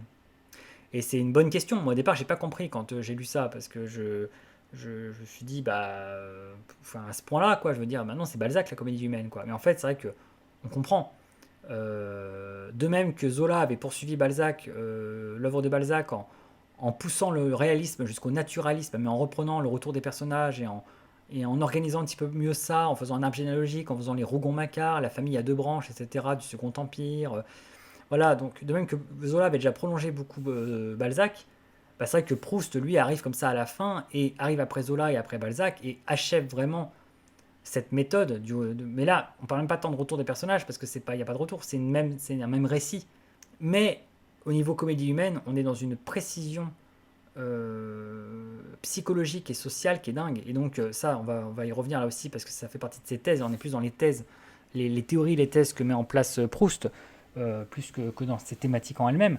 Mais en tout cas, c'est une dimension extrêmement importante. La comédie humaine, la recherche du temps perdu, c'est une comédie humaine. D'ailleurs, dans le plus fort sens du terme, c'est une comédie humaine avec un grand C, parce que humainement, c'est très très fort sur le plan psychologique et social. Il y a vraiment une vraie mise en scène. Mais c'est une comédie humaine, évidemment aussi, humoristiquement. C'est une comédie. La recherche du temps perdu, ça a été une de mes surprises. Mais la recherche du temps perdu, c'est à mourir de rire. C'est pas tout le temps drôle, je l'ai expliqué, il y a plein d'émotions qui se mêlent. Mais moi, la recherche du temps perdu, c'est le roman qui m'a fait le plus rire de ma vie, pour l'instant. Où j'ai chialé de rire en lisant, quoi. C'est un truc de malade. C'est des sketchs. Il y a des trucs, là on bascule dans le sketch, quoi. C'est du sketch. Et donc, c'est vraiment la comédie humaine au sens fort. Comédie humaine sur le plan sociétal et psychologique, d'une ambition balzacienne. Comédie parce que théâtrale. Il y a un côté très théâtral, très dialogué, mise en scène et tout. Et comédie parce que drôle, à mourir de rire. Et parmi les éléments de cette comédie humaine, parce qu'il y a la comédie de caractère qu'on a hérité de Molière, hein, qui est devenu célèbre. Hein. Molière fonctionnait beaucoup par comique de caractère, hein, le misanthrope, l'avare, le malade imaginaire. Hein. On s'attaque à une caractéristique d'un personnage qu'on va caricaturer. Et bah, s'il y avait un titre de théâtre à donner à une pièce à la Molière de Proust, ce serait Le Snob. Le snobisme, c'est dans la comédie humaine proustienne le travers humain le plus parodié, caricaturé, dénoncé, à travers Le Grandin, à travers les Cambremer, à travers les Guermantes, de toute façon tout le monde. Tout le monde est snob. Le snobisme, c'est une espèce de maladie, comme la vérole, dont tout le monde est atteint dans la recherche. Et le snobisme, c'est à la fois la bête noire et la maladie la plus ordinaire de la recherche, quoi. Tout le monde en est atteint, et tout le monde est ridicule avec, tout le monde est insupportable avec. Et le snobisme, c'est vraiment une obsession proustienne. C'est vraiment un des éléments incontournables. C'est à la fois horripilant et en même temps désopilant. Hein, c'est les deux. C'est horripilant et désopilant. Et voilà, et donc c'est un des grands grands thèmes de la recherche, hein, le snobisme. Hein. Vraiment, c'est pour ça qu'au lieu de dire bêtement à la sortie d'une librairie, bah le temps qui passe, le temps retrouvé, le temps perdu, la Madeleine, bah non, l'art, la vocation littéraire, l'amour, la jalousie, la sexualité, l'homosexualité, l'érotisme, la comédie humaine, l'humour, le théâtre, le snobisme. Enfin, je sais pas, il y a le choix, il y a pléthore de choix de thématiques proustiennes. Tout le roman est traversé par tout ça. Et tout ça se mélange et revient sans arrêt. Hein. C'est pas un volume, un thème, c'est vraiment tout ça est omniprésent. C'est très très fort. Bien sûr qu'il y a du coup une homogénéité, une continuité entre le premier tome et le dernier, et qu'on retrouve les mêmes personnages, c'est la même histoire. Donc en cela, on peut dire que l'œuvre, elle tient, elle se tient, quoi. Mais on voit les coutures un petit peu. Et en lisant La Recherche du temps perdu, on remarque quand même qu'il y a, et c'est normal sur une œuvre qui a été écrite comme sur plus de 10 ans, c'est normal, hein, c'est normal. Sur plus de 10 ans, c'est normal que l'œuvre, elle ait des modifications, qu'on voit qu'il y a des époques, qu'il y a des périodes, que l'état d'esprit change, mais c'est vrai que l'œuvre, quand même, on voit les strates en fait, on voit les strates, vous voyez. Et les strates de l'œuvre, on les distingue comment d'autant mieux qu'en fait, il y a des thématiques qui se détachent, et on voit en fait qu'elles auraient pu être traitées séparément. Elles ont été traitées au sein de la même œuvre, parce que l'œuvre a une ambition totalisante, mais que c'était au fond plusieurs petites œuvres autonomes qui en ont fait une grande. Et ça, c'est documenté quasiment parce qu'on a des lettres de Proust qui, avant d'écrire La Recherche, à l'époque où il se cherche encore un petit peu, oui, il était à la recherche de lui-même, où il se cherche un peu, où il a abandonné Jean Santeuil depuis un moment, il écrit des lettres à des amis où il explique un peu ses projets littéraires. Et en fait, il avait plein de projets littéraires. Et quand on s'arrête sur ces projets littéraires, qu'est-ce qu'on voit? Bah, j'ai une ambition d'un roman sur la bourgeoisie, un roman sur un roman parisien sur l'aristocratie. Je voudrais faire un roman sur les souvenirs, l'enfance, etc. Je voudrais faire un roman sur l'amour et la jalousie. Je voudrais faire un roman sur l'art. Et en fait, toutes les thématiques de la recherche sont dessinées, mais en fait, à la base, chacune devait avoir son propre roman. Ce que font pas mal d'écrivains, en fait. Chaque écrivain traite séparément chaque thématique et donne lieu chacune à un roman à part entière. À un moment donné, on voit bien que Proust, en fait, a voulu tout fusionner. Pour le meilleur et pour le pire. Pour le meilleur, parce que c'est génial, parce qu'en fait, on n'a pas besoin de sortir de l'histoire. Au sein de la même histoire, on va pouvoir explorer toutes ces thématiques-là. C'est quand même assez passionnant et c'est un beau challenge et c'est magnifique. Donc ça donne ce qu'il appelle une cathédrale. Il a souvent comparé son œuvre à une cathédrale. C'est une grande cathédrale. Mais le truc, c'est que ça peut créer aussi des différenciations en fait d'ambiance, d'atmosphère dans les différents tomes. Et ça, ce qui frappe, c'est ce qui frappe le plus les lecteurs, hein, généralement ça se remarque, c'est par exemple tout ce qui tourne autour d'Albertine. Et c'est pas pour rien parce qu'en fait, ce qu'on appelle le cycle d'Albertine, c'est quelque chose qui a été ajouté en fait tardivement. Il s'est passé voilà, un drame vers 1914, et ce drame en fait a complètement ajouté en fait un pan entier d'œuvre à Proust. Voilà, il a vécu un chagrin d'amour, il a perdu quelqu'un qu'il aimait, Agostinelli. Il s'appelle Agostinelli, voilà, bon, ça fait partie de la légende proustienne, je ne vais pas m'arrêter dessus, etc. C'est des éléments de biographie. Le chagrin, tout ça, lui inspire du coup un personnage, Albertine, qu'il va greffer à son œuvre, qu'il va vraiment ajouter dans la recherche, et qui va aussi un peu uniformiser le tout, mais aussi qui va un peu se détacher du reste. Parce que c'est un peu une histoire dans l'histoire, et que c'est un peu une redondance par rapport à Swann. C'est vraiment un amour de Swann, mais vécu par le narrateur à l'échelle de l'œuvre. Et de façon plus extrême, plus poussée. L'ajout d'Albertine dans l'œuvre, moi je trouve, se ressent.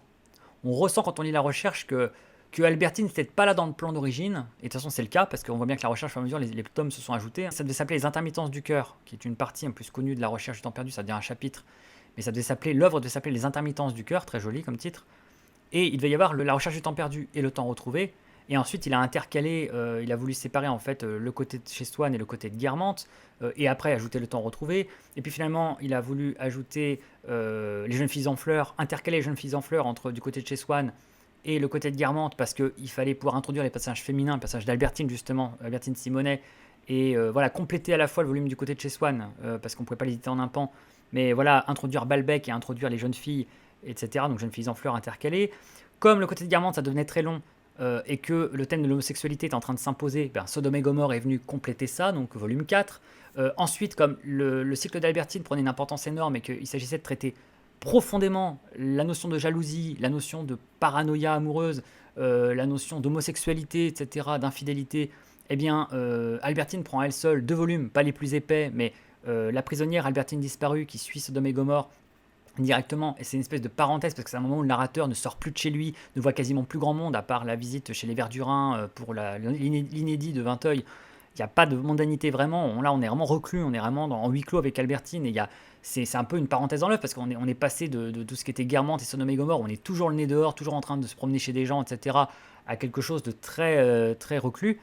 Et puis ensuite, à nouveau, hop, là il y a la guerre qui arrive avec le temps retrouvé, donc on a carrément un contexte international et historique important, on a la Première Guerre mondiale, et en plus après, on a le bal des têtes, hein, voilà, enfin les retrouvailles avec avec les personnages âgés, enfin la matinée chez la princesse de Guermantes. Vous voyez, on voit un peu les strates comme ça, on voit un peu les strates thématiques, on voit que du côté de chez Swann, on a toute la première partie Combray, qui est le fameux roman d'enfance sur les souvenirs et tout, voilà, dont il parlait. Et puis ensuite, on voit le roman sur la jalousie, qui est un amour de Swann, qui sera repris, développé avec le cycle d'Albertine, en particulier dans La prisonnière et Albertine disparue.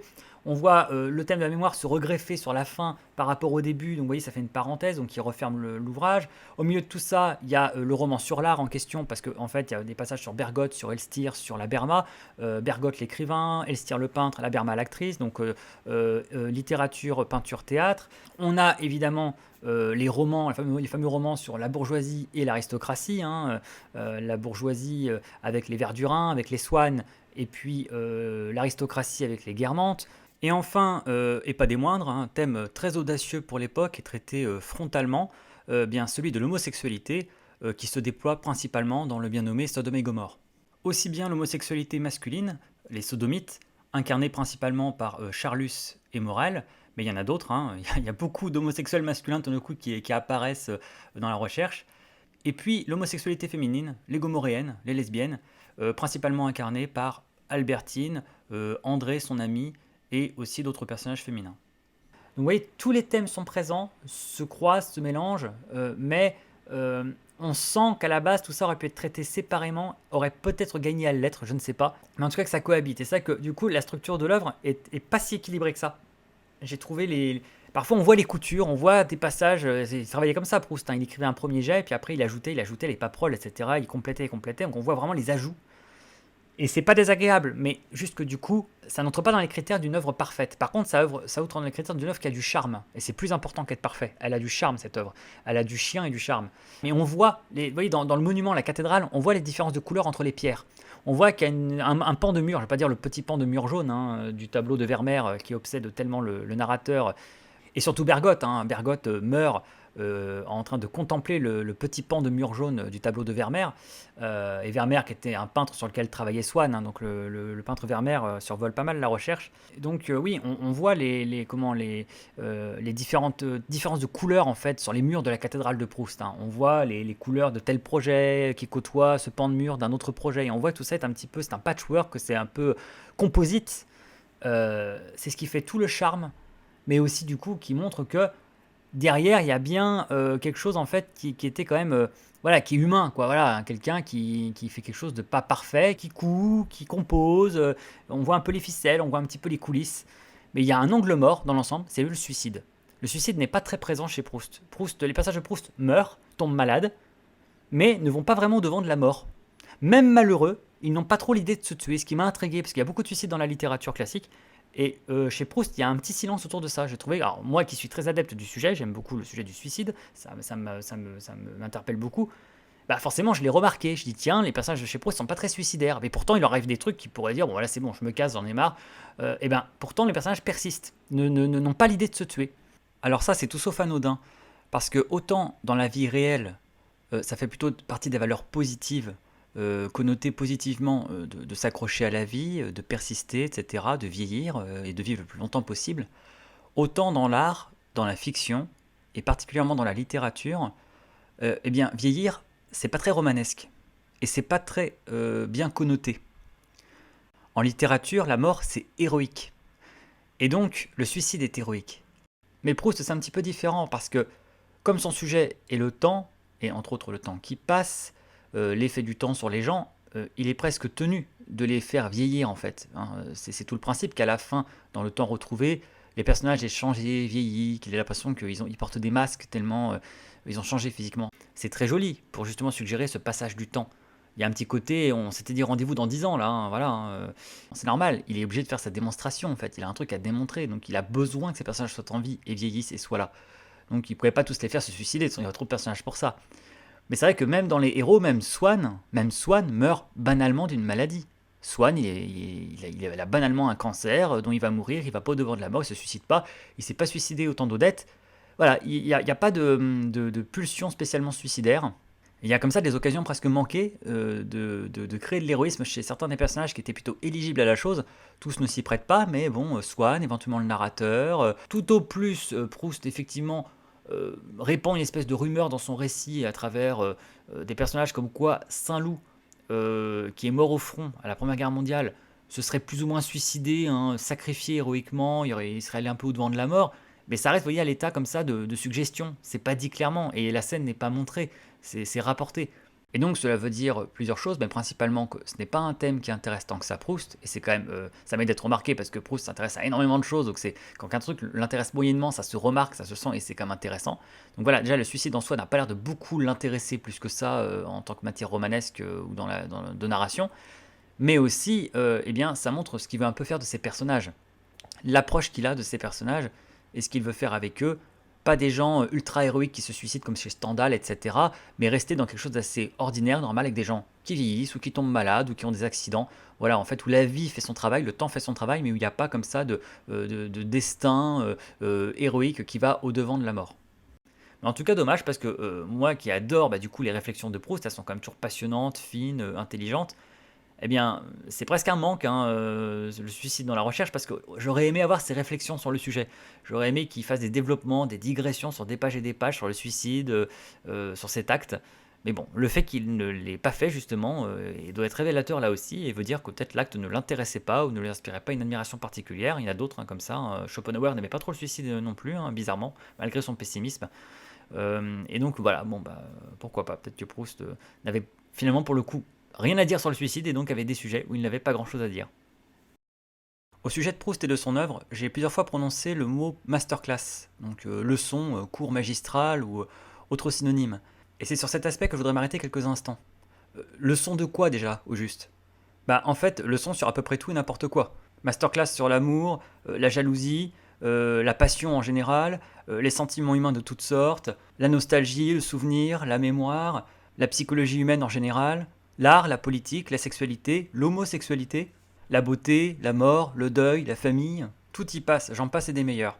Proust, on a l'impression, et c'en est presque fatigant, que comme Schopenhauer avant lui, alors vous savez ce qu'on dit, hein, les avis, c'est comme les trous du cul, tout le monde en a un.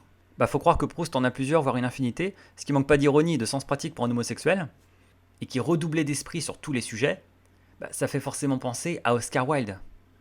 Il y a beaucoup de points communs entre Oscar Wilde et Proust, hein. Bon, Oscar Wilde est plus vieux et est mort plus tôt, hein, parce qu'Oscar Wilde, il est né dans les années 1850 et il est mort en 1900. Donc Proust, lui, est né en 1871, ce qui fait que Proust avait seulement 30 ans quand Oscar Wilde est mort. Donc là, quand Proust écrit La Recherche entre 1908 et 1922, ben, ça fait déjà 8 voire 20 ans que Oscar Wilde est mort. Mais Oscar Wilde a forcément marqué la scène littéraire et l'imaginaire des gens de cette époque, parce que c'était un personnage extraordinaire, parce que c'était un personnage sulfureux. Il disait lui-même qu'il avait mis tout son génie dans sa vie et seulement son talent dans ses œuvres. Et Oscar Wilde, à propos de son homosexualité, eh bien, elle lui avait été fatale, hein, parce qu'Oscar Wilde a subi un procès pour son homosexualité. C'est une époque où on était encore poursuivi en justice pour ça et condamné. Il a fait le fanfaron, il a fait le malin, il ne pouvait pas s'empêcher de sortir des bons mots, d'être spirituel, de faire le dandy. Du coup, il s'est fait sévèrement condamner, il a été emprisonné, et il a dû s'exiler en France, et voilà, il est mort vraiment dans un état d'indigence et de misère totale, hein. Il a eu une fin très triste, Oscar Wilde. Mais si leur homosexualité ne leur a pas valu autant d'ennuis à l'un qu'à l'autre, et qu'ils n'ont pas fini pareil, il n'empêche qu'il y a plusieurs points communs entre Oscar Wilde et Proust. Encore une fois, ce fait d'avoir un avis sur tout. C'est cette capacité comme ça à avoir une opinion, une conviction, il y a vraiment une conviction que ça vienne vraiment sincèrement des tripes tout seul comme ça, que ce soit des fulgurances voilà, sur n'importe quel sujet, sur n'importe quelle question. Et cette capacité à la formuler, cette conviction en fait, hein, ce sens de la formule, de la répartie, hein, ce wit, hein, comme on dit en anglais, hein, être witty, hein, être spirituel, même quick-witted hein, d'ailleurs comme on dit, hein, c'est-à-dire vif d'esprit. Et donc cette vivacité d'esprit, cette capacité comme ça à formuler des bons mots, à être éloquent sur n'importe quel sujet, et en fait à créer ce qu'on appelle des aphorismes, hein, en fait, hein, finalement, à proférer comme ça des statements, comme on dit en anglais, hein, voilà, des jugements, mais en fait de façon spirituelle, concise, parfois drôle, assez mordante. Voilà, vraiment l'art de l'aphorisme, l'art de la phrase brève, mais qui fait mouche sur un sujet. Bien, tous les deux, ils l'avaient. Et puis ce sens de l'humour justement, l'humour de Wilde c'était vraiment bon mot sur bon mot, c'était aussi du théâtre, hein, l'importance d'être constant, tout ça. Et puis bah, Marcel Proust, hein, La recherche du temps perdu, c'est une succession de sketchs dans certains volumes, hein. Le côté de Guermantes et Sodome et Gomorre, en tête, sont vraiment 2 volumes où les sketchs s'enchaînent, où il y a des scènes mais dignes du théâtre en fait, hein. C'est du théâtre en réalité, hein. C'est des longues scènes de dîner ou de repas de dialogue, où c'est des véritables sautisiers vivants, où les répliques fusent, les bêtises fusent. J'en donne un aperçu dans le podcast que je consacre à l'humour chez Proust, je vous y renvoie. Je donne l'équivalent de 20 minutes d'extrait pour se rendre compte dans le texte même à quel point cela peut être drôle. Donc Proust avait aussi ce sens du théâtre dont Wilde a fait usage, parce que Wilde a produit des pièces, Proust n'a pas produit de pièces. Mais il y a vraiment ce sens du théâtre, de la mise en scène, de croquer comme ça des personnages, et de faire dans l'humour, et de mêler à cela des réflexions profondes sur l'art, sur la beauté, des aphorismes, des phrases chocs, etc. De façon générale, hein, Proust vraiment tient presque de l'auteur anglais, hein. Il est à la fois du côté wildien pour les fulgurances, les aphorismes, le sens de l'humour, le côté piquant, et puis la petite coloration homosexuelle des récits. Mais il est aussi carrément du côté introspectif, psychologique, stream of consciousness, hein, donc le courant de pensée que l'on retrouve plus tard chez Virginia Woolf, qui l'admirait beaucoup, ou encore chez Joyce dans le Ulysse. Donc oui, Proust fait dans la masterclass, tout comme Wilde l'avait fait avant lui, tout comme d'autres auteurs, et ça tient même du drop mic à ce stade-là, pour continuer avec les anglicismes en pagaille, mais voilà, le côté drop mic, j'ai tué le game, je lâche mon micro, hop, plus rien à ajouter, le sujet est clos, personne ne fera mieux que ça. Alors ce côté leçon et masterclass qu'il y a chez Proust, à s'emparer de sujets, de questions, de thématiques profondes sur l'art, la psychologie ou d'autres domaines, et de les essorer jusqu'au bout vraiment, d'en couvrir chaque angle, et de résumer tout ça avec des formules parfaites, et de toucher au juste, au vrai, de taper dans le mille, d'enchaîner les perfects comme ça, et de mêler cela au récit, hein, parce qu'on a bien une intrigue, on a des personnages, l'histoire avance, etc. Mais en fait, on fait des pauses régulières et le personnage, le narrateur, observe, analyse, tire des conclusions, rentre en lui-même et se met en fait à disserter intérieurement sur ce que la situation lui évoque. Et en fait, on est comme ça dans ce rythme, dans cette espèce de balancement, d'ondulation régulière entre une situation qui est décrite, des personnages qui dialoguent, et puis une petite pause en fait où le personnage s'enferme en lui-même et réfléchit à cela, disserte, dégage des vérités, des lois, et donc des aphorismes, hein, des véritables leçons de vie. Et puis hop, l'histoire reprend, le récit reprend là où il en était, les dialogues continuent, etc. Et donc tout ça, cela crée la nature hybride d'un texte comme La recherche du temps perdu, qui est entre un roman plus ou moins traditionnel, et en même temps essai et dissertation. La recherche du temps perdu, c'est une grande dissertation qui s'insère dans un roman, dans un récit. Et les deux dimensions se mêlent et se confondent complètement. Alors, je renvoie encore une fois à un autre de mes podcasts qui s'appelle Les 3 dimensions de la littérature, où j'abordais la dimension esthétique, poétique, c'est-à-dire le style, la dimension narrative, c'est-à-dire le récit, et la dimension conceptuelle, c'est-à-dire idéologique, les idées, etc. Et je disais que quand les 3 dimensions, dans un roman ou dans un texte par exemple, se réunissaient et étaient à leur maximum, on obtenait un chef-d'œuvre. Donc je ne développe pas davantage ici, je vous y renvoie. Mais Proust, clairement, ce qui objectivement permet de démontrer que son texte est un véritable chef-d'œuvre, c'est que c'est à la fois un texte qui est à son maximum sur la dimension esthétique, poétique, le style, c'est grandiose niveau écriture, mais aussi narrativement, c'est efficace, c'est porté, il y a des personnages forts, des situations fortes, c'est bien raconté, il y a vraiment un récit, une intrigue, donc ça c'est la dimension narrative.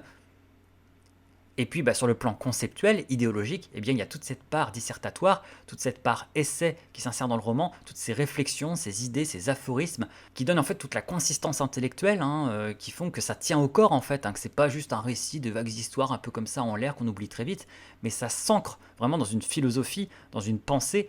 Et encore une fois, les grands romans sont faits de cette façon-là, et pour reprendre encore l'exemple d'Oscar Wilde, Le portrait de Dorian Gray, qui est un roman beaucoup plus court que La recherche du temps perdu, hein. Le portrait de Dorian Gray, ça fait à peine 200 pages, hein, ça va très très vite, hein, c'est très très bref, mais c'est un roman ultra puissant. La masse du portrait de Dorian Gray, c'est en un volume minimum ce que certains romans, certains ouvrages, en un volume bien plus grand maximum, n'arrivent pas à atteindre. Il y a des œuvres, c'est des grands ballons de baudruche, mais à l'intérieur c'est vide, il n'y a pas de pensée, il n'y a pas de consistance, il n'y a pas de philosophie, donc ça a beau faire des milliers de pages, voilà, c'est juste de l'action, c'est juste du récit un peu dans le vague. Là, c'est seulement 200 pages, le portrait de Dorian Gray. Mais c'est tellement chargé en idées, en pensées, en punchline. C'est punchline sur punchline que, en fait, du coup, la masse est lourde, en fait. Et qu'en un petit volume comme ça, on a quelque chose de très concentré. Et le portrait de Dorian Gray, en fait, c'est un roman à idées, c'est un roman quasiment à thèse. C'est un déluge d'aphorismes. En fait, c'est un roman sur l'art et sur la beauté. La beauté, certes, du personnage principal, Dorian Gray, mais en fait par le prisme de l'art, parce que tout part comme d'un portrait, d'une peinture. Et donc c'est une réflexion sur l'art, ne serait-ce que la préface, qui est très rentre-dedans au sujet de la beauté, de l'art, qui est très aussi parnassienne dans l'esprit, qui est très baudelairienne. Enfin voilà, tout ça se concentre. Ça, c'est des dynasties d'artistes qui s'entendent sans être forcément connus, mais en tout cas qui se reconnaissent intellectuellement, idéologiquement, artistiquement. Ils ont compris la même chose sur la séparation, entre autres radicale, entre l'art et la morale, entre la beauté et les notions de bien ou de mal, que tout cela n'a rien à voir, que le beau c'est le beau, et eux ils respectent le beau avant tout, parce que ce sont des artistes et c'est ce qu'ils recherchent avant tout, le beau et l'émotion, et non pas le vrai et la morale. C'est vraiment l'opposition radicale, et ça déjà Baudelaire s'était inscrit là-dedans, bon Oscar Wilde fait de même, et Proust fera de même, il y a vraiment toute une dynastie comme ça, une continuation totale idéologiquement, que l'on va retrouver à son paroxysme au milieu du temps retrouvé d'un volume de la recherche, le septième, avec l'adoration perpétuelle, la grande démonstration, la grande profession de foi littéraire et artistique de Proust. Et donc ouais, le portrait de Dorian Gray, moi c'est un de mes romans préférés, un roman qui m'a foutu une claque énorme parce que je pensais avoir affaire à un vulgaire récit à moitié fantastique, voilà, du type de George Jekyll et Mr. Hyde. Et puis en fait, je me retrouve avec un livre d'artistes, sur l'art, sur la beauté, et qui en fait prend pour prétexte un récit et surtout ses personnages pour faire passer des tas d'idées, et tout ça formulé en punchline délicieuse, hilarante, incisive, cinglante, surtout à travers le personnage de Lord Henry, hein, qui est vraiment l'âme intellectuelle du récit, même si Lord Henry c'est un salaud, mais Lord Henry, ce dandy libertin, cynique, au bord du nihilisme, en fait, est porteur de plein d'espèces de sagesse paradoxale et d'aphorismes comme ça, de leçons de vie. Et en fait, on voit que c'est Oscar Wilde qui parle beaucoup à travers lui et qui a comme ça en fait un plaisir assez jubilatoire à saboter l'innocence de Dorian Gray. Et donc en fait, c'est un combat entre l'idéalisme et la pureté qu'incarne Dorian Gray au départ, et puis le cynisme de Lord Henry qui ne croit en rien. Mais tout l'épisode autour de Sibyl Vane, etc. Enfin, voilà, je recommande vraiment ce roman. Moi, j'adore le portrait de Dorian Gray, c'est magnifique. Et ça, c'est typiquement en fait des romans aussi à dissertation, des romans dissertatoires, où en fait le récit est un prétexte, la narration est un prétexte, c'est quasiment au second plan. À la fin, on s'en fout complètement de l'histoire en fait. En fait, ce qu'on veut, c'est entendre les personnages parler, donner leur avis sur les choses, parce que chaque fois qu'ils se prononcent sur un sujet, c'est puissant, c'est brillant, c'est inspiré, c'est intelligent, c'est bien vu, et c'est hyper éloquent. Et moi, il y a un troisième roman que je mettrais à égalité comme ça sur le plan intellectuel, artistique, qui est comme ça un roman à thèse, à idée dissertatoire, en plus de La recherche du temps perdu de Proust et du portrait de Dorian Gray d'Oscar Wilde, c'est Martin Eden de Jack London. Et finalement, c'est la même chose. Martin Eden de Jack London, l'histoire, elle tient quasiment à rien. Vraiment, ça repose sur quasiment rien. C'est ce jeune homme de basse extraction qui n'a pas d'éducation, qui rencontre une femme et qui, saisi par un coup de foudre amoureux pour cette femme bourgeoise, éduquée, décide en fait de s'éduquer, de s'instruire pour être à la hauteur, à sa hauteur à elle, et la mériter, et ainsi peut-être avoir une chance avec elle, va en fait découvrir un autre amour bien plus puissant, qui est celui de l'art, de la culture et de la beauté, et qui dépasse largement son amour pour elle en fait, qui va lui survivre. Et surtout, il va prouver que lui, depuis le départ, était profondément vraiment un artiste, alors qu'elle n'était qu'une bourgeoise éduquée qui a suivi des cours à la fac, qui répète comme un perroquet ce qu'on lui a appris, mais qui n'a pas profondément de sensibilité, ça ne résonne pas en elle. Lui, il avait déjà tout en lui, tout était en lui, la sensibilité, la curiosité, il ne lui manquait que l'instruction. Et quand il s'est instruit, apprendre les mêmes choses qu'elle a fait que lui, ça a pris des proportions beaucoup plus grandes, parce que lui, ça l'a touché, lui, ça l'a atteint, lui, il était fait pour ça. Et donc, sa vocation d'artiste se révèle, et sa libido amoureuse devient une libido sciendi, une libido du savoir, une envie, un désir d'apprendre, et de transmettre, et d'écrire.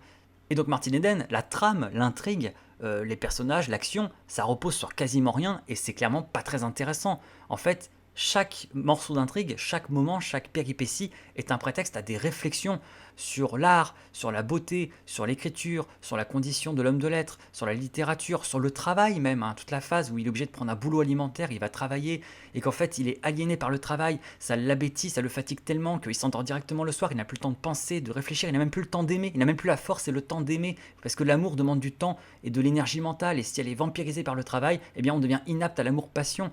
Tout ça, ce sont des réflexions passionnantes, et ça fait que Martin Eden est un grand roman sur le plan esthétique, poétique, le style, un grand roman sur la narration, quand même l'intrigue, parce que l'intrigue est quand même simple mais prenante, mais aussi surtout idéologiquement, sur le plan conceptuel, c'est bourré d'idées, ça met à chaque fois dans l'huile, c'est plein de justesse, Bon, il y a sans doute d'autres grands romans que j'oublie, qui sont comme ça entrecoupés de profondes réflexions et qui font que ce sont de grandes œuvres, parce que ce ne sont pas que des histoires, ce ne sont pas que des petites intrigues, c'est aussi des pensées, ce sont aussi des dissertations, des professions de foi intellectuelles et artistiques de la part des écrivains.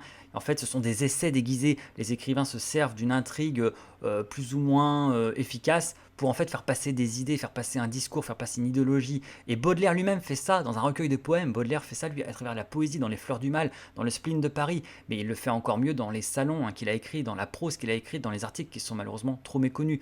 Mais on peut aussi dire Victor Hugo. Victor Hugo le fait dans Les Misérables, il le fait dans Notre-Dame de Paris, où en fait il y a des passages qui peuvent sembler chiants, qui peuvent être vécus comme chiants, mais qui en fait sont l'âme idéologique de l'œuvre en fait. Certains diraient son réel intérêt. Et on peut aussi penser à Tolstoï, Guerre et Paix. Dans Guerre et Paix, Tolstoï fait des longs développements sur la guerre, sur l'histoire, sur l'humain, sur la rédemption, sur la morale, etc., sur l'amour. Et donc c'est ça en fait l'âme des chefs-d'œuvre. C'est pour ça que ça vient des chefs-d'œuvre. Les chefs-d'œuvre, ils ne viennent pas des chefs-d'œuvre spécialement pour leur intrigue ou leur personnage. Ça, c'est efficace pour les adaptations au cinéma, pour se transmettre l'histoire, c'est facile à raconter, tout ça. Et ça peut créer des archétypes très forts, hein. Attention, Victor Hugo, moi je trouve que de tous, c'est celui qui réussit mieux ses intrigues que ses développements dissertatoires. Moi je préfère les personnages forts, les archétypes qu'il arrive à créer avec Frollo, avec Esmeralda, avec Quasimodo, avec Javert, avec Jean Valjean, avec Cosette. Il crée comme ça des personnages forts qui deviennent en fait des archétypes et qui représentent des idées presque allégoriques. Mais en revanche, il y a trois romans qui sont parmi maintenant mes trois romans préférés, qui sont pour moi des romans à idées, des romans à thèse, mais qui entremêlent parfaitement les trois dimensions, mais qui sont des œuvres d'artistes sur les artistes et pour les artistes. Eh bien, c'est le portrait de Dorian Gray d'Oscar Wilde, 1890. C'est À la recherche du temps perdu de Marcel Proust, 1913-1927. Et c'est Martin Eden de Jack London, 1909. Ça, pour moi, c'est vraiment les trois romans qui réussissent parfaitement en fait à comme ça donner des leçons de vie et à tenir en fait un propos, un discours de bout en bout qui s'insère parfaitement dans le récit, mais en fait le récit est au service du discours et non l'inverse, et qui sont des grandes déclarations d'amour à la littérature, des grandes déclarations d'amour à l'art et à la beauté, et qui en cela en fait sont des œuvres d'esthètes et d'intellectuels qui s'adressent tout particulièrement à des gens à qui ces valeurs parlent, qui partagent ces valeurs-là, qui comprennent cette façon d'appréhender l'amour, d'aimer, cette façon d'appréhender les sentiments, de ressentir, cette façon d'aborder la morale, de juger ce qui est le bien, le mal, mais surtout cette façon d'approcher l'art en fait, d'approcher l'art et la beauté et de créer. Et la condition d'artiste, etc., en quoi ça consiste, et celle de la vocation, la question de la vocation littéraire ou artistique. Voilà, donc moi évidemment ça me parle profondément, mais ça contribue aussi du coup à mon étonnement que ça puisse être des œuvres si appréciées et tellement lues, soi-disant en tout cas, et en tout cas si respectées, parce que finalement c'est tellement des œuvres de niche, aussi bien dans leur thématique que au public privilégié auquel elles s'adressent, vraiment des gens quand même qui ont ces valeurs-là, c'est pas si courant, sinon le monde, croyez-moi, serait dans un état très différent, hein. Clairement le monde est dans cet état parce que clairement le monde fonctionne avec des valeurs à l'opposé de celles décrites dans ces ouvrages-là, donc clairement la plupart des gens ne partagent pas ces valeurs-là, ne sont pas les artistes, les intellectuels, les esthètes, les poètes, les romantiques auxquels ces œuvres s'adressent et dont elles parlent, donc on ne sait pas trop en fait comment ça se fait que des gens se reconnaissent là-dedans tellement c'est conçu, c'est du sur-mesure pour ces gens-là. Tout comme la philosophie de Schopenhauer est aussi conçue comme ça pour des intellectuels esthètes et ascétiques et tout, enfin pessimistes. Mais bon, après tout, la contradiction fait partie de l'art, de la culture et de la vie intellectuelle. Et d'ailleurs, Proust n'est pas une contradiction près, et on va le voir au cours de cette partie consacrée aux leçons de vie de Proust. Proust s'illustre dans quelques contradictions assez étonnantes entre ce qu'il dit, ce qu'il prétend, ce qu'il affirme, des choses dans lesquelles il croit apparemment, et en même temps ce qu'il fait, ce qu'il démontre et voir ce qu'il essaie de démontrer. La première, entre autres, c'est que Proust, dans Le Temps retrouvé, dans l'Adoration perpétuelle, dans sa grande masterclass Bilan de la recherche sur l'art, la littérature, etc., Proust a des mots très durs contre ce qu'il appelle la littérature intellectuelle ou la théorie littéraire, qui englobe l'art patriotique, l'art populaire, l'art engagé, etc. Bref, à l'opposé de ce que plus tard dira Sartre en 1947 dans Qu'est-ce que la littérature. Vraiment, Sartre et Proust ne sont pas faits pour s'entendre dans leur approche de la littérature. Sartre dira exactement le contraire de Proust au sujet de la littérature engagée, de la littérature en situation, mais bon, c'est normal, c'est pas la même époque et puis c'est pas le même positionnement politique et d'existence. Donc c'est encore autre chose. Mais en tout cas, oui, Proust, en tout cas, lui, vraiment, n'est pas fan des œuvres d'art qui se veulent engagées, en situation, en prise avec le réel, avec la réalité qui devrait, où l'artiste, comme il le dit, devrait sortir de sa tour d'ivoire Proust, et il le dit depuis le Contre Sainte-Beuve, et même on peut dire depuis les préfaces pour Ruskin qu'il traduisait, donc depuis Sésame et l'hélice, Journée de lecture, etc., trouve que l'intelligence est surestimée et surfaite, que en fait le plus important c'est l'émotion, c'est le ressenti, c'est quasiment l'irrationnel, on pourrait dire l'inconscient, parce que Proust a eu des intuitions très freudiennes avant Freud, ou en tout cas en même temps que Freud sans le savoir. Et donc en cela, il n'aime pas la littérature qu'il appelle intellectuelle, et donc qui est pleine de théories, de raisonnements, et lui il préfère le ressenti. Proust disait que les œuvres avec des théories sont comme des objets sur lesquels on a laissé l'étiquette du prix. Et ce qui est paradoxal, c'est que La Recherche du temps perdu est une œuvre théorique, est une œuvre intellectuelle, qui est pleine de théories littéraires, et qui réfléchit énormément, qui disserte énormément, qui est porteuse elle-même de théories littéraires, qui en invente, qui en élabore et qui même en démontre en fait. Les personnages parfois ne sont que des espèces de démonstrations des théories qu'il a, de convictions qu'il a, on va voir ça, des choses dans lesquelles il croit, au sujet du rapport entre l'œuvre et l'homme, au sujet du fait de changer ou pas, de ce qui constitue la complexité d'un être humain et son évolution dans le temps et dans l'espace. Tout ça c'est quand même très théorique, très intellectuel, et ça fait partie de la recherche et de ce qu'il essaie de démontrer avec et de ce qu'il raconte et décrit. Son œuvre, précisément, est grandiose et n'est pas qu'une œuvre démodée. Elle a trouvé son immortalité grâce à ses idées, justement, grâce aux idées, grâce à l'idéologie, grâce aux thèses. Et on retrouve un peu le même paradoxe chez Baudelaire. Baudelaire, qui se voulait parnassien, qui se revendiquait plutôt du Parnasse, l'art pour l'art ne sert à rien, l'art c'est que de l'art, c'est que de la beauté. Oui, seulement la différence entre Baudelaire, qui est resté dans les mémoires, qui a une postérité, et les Parnassiens qui ont pour beaucoup été oubliés, parce qu'ils ont fait tellement que de l'art pour l'art que une fois que leur art est terminé, il n'y a plus rien à raconter. Baudelaire, il est resté parce qu'il a fait autre chose que faire que de l'art pour l'art. En plus de l'art, il y a des idées, il y a du fond, il y a un propos, il y a un discours, il y a un discours. Et Proust, c'est pareil, il n'a pas fait que du roman, il n'a pas fait que de la fiction, il a fait bien plus pour qu'on s'en souvienne à ce point, et pour que ce soit si puissant. Et pour qu'il y ait une telle replay value, qu'il y ait un tel plaisir à relire le livre. C'est qu'il y a autre chose qu'une simple succession d'événements, décrits platement. Il y a de l'idée. Bref, donc, de quoi ne parle pas la recherche, presque tous les thèmes fondamentaux de la condition humaine, et parmi eux, il y a vraiment une triade, une trilogie, une triforce, voilà vraiment les trois piliers de la sagesse proustienne dans la recherche du temps perdu, que sont le temps, l'amour et l'art, et qui ne sont pas seulement les trois dimensions principales et essentielles autour desquelles s'articule l'œuvre, mais en plus qui sont vraiment intimement connectés, vraiment qui fonctionnent ensemble, en fait, qui ont une espèce de dynamique commune en trio. L'amour, par les souffrances qu'il provoque, en plus pour des êtres qui finalement s'avèrent ne pas en avoir valu la peine, nous donne l'impression d'avoir perdu notre temps, mais ce temps finalement, on arrive à le retrouver, on a un retour sur investissement de ce temps, parce que finalement il nous a permis d'explorer des sentiments par la souffrance, et cette souffrance en fait elle devient créatrice, et elle permet en fait d'être transcendée, sublimée par l'œuvre d'art, et donc ce temps que l'on a cru perdre, qu'on a eu l'impression de perdre, a aussi des vertus guérisseuses, salvatrices, puisque c'est ce temps qui passe aussi, qui permet l'oubli. Et c'est l'oubli qui permet de guérir de l'amour, de surmonter l'amour et ses souffrances. Et donc au final, c'est toujours l'œuvre d'art qui gagne en fait. Finalement, tout profite à l'œuvre d'art. L'œuvre d'art fait feu de tout bois, que ce soit les bons moments, les mauvais moments, le plaisir, le bonheur, au contraire la douleur et la souffrance, que ce soit les amours malheureux ou heureux. Voilà, finalement, c'est toujours l'œuvre d'art que cela sert. L'œuvre d'art qui au final va en bénéficier, s'en nourrir, en grandir.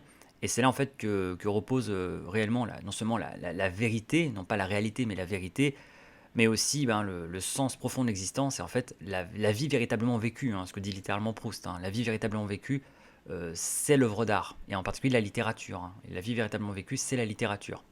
Donc toutes ces notions-là, voilà, je les explore dans les podcasts respectivement consacrés au temps selon Marcel Proust, à l'amour selon Marcel Proust, et à l'art et la souffrance créatrice chez Marcel Proust. Donc je vous y renvoie si ça vous intéresse d'approfondir ces notions-là ou de voir ce que Proust en dit.